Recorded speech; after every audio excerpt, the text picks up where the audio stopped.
రైతు సోదరులు జీవామృతం వాడుకోవాలని కావాల్సిన పదార్థాలు అంగ లైలన్న గారు ఏ విధంగా చేస్తున్నారో చెప్తారు చూడండి.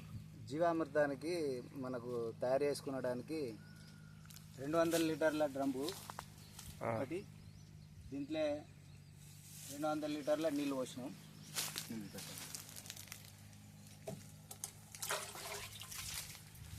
డ్రమ్ ఒకటి, ఇక మనకు ఇక ఒకటి ఆవు పేడ, గిరి ఆవు పేడ, దేశవాళీ ఆవు పేడ ఒకటి. ఇప్పుడు ఇక శనగపిండి 2 కిలోల శనగపిండి, 2 కిలోల బెల్లం, 2 కిలోల బెల్లం, ఆవు మూత్రం ఒక 5 లీటర్లు తీసుకుంటాం. ఇక మళ్ళీ ఇది ఒకటి పుట్టమన్ను. మనకు కావాల్సిన ఇవి 200 లీటర్ల డ్రమ్ము, 200 లీటర్ల నీళ్ళు, ఆవు పేడ,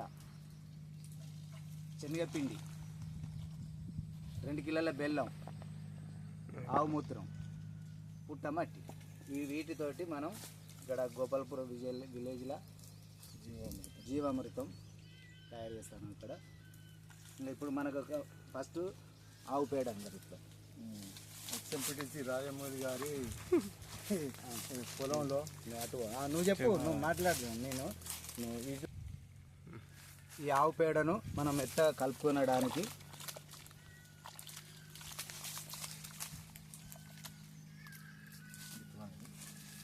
పేడను మంచిగా మనం ఇట్లా కలుపుకొని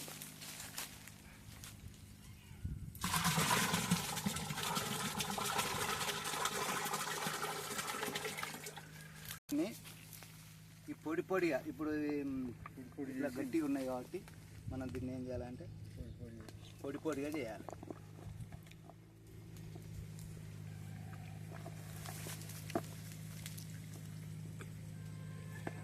ఎందుకంటే ఇట్లనైతే బెల్లం కరుగుతుంది అని అనుకుంటాం, కానీ కరుగుతుంది, కరగదన్నది కాదు, కానీ కలుషితం అనేది దీంతో తొందరగా కలుగుతుంది అంటుంది అన్నమాట.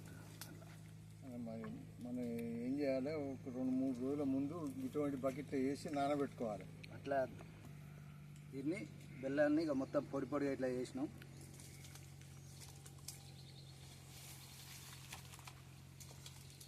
ఇంట్లో ఇట్లా మళ్ళీ దీన్ని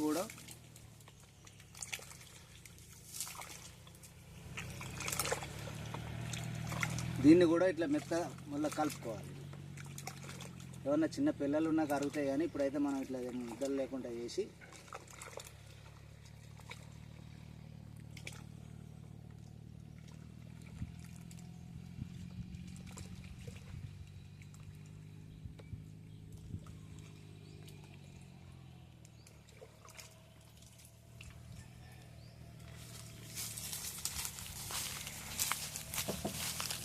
ఇది బెల్లం.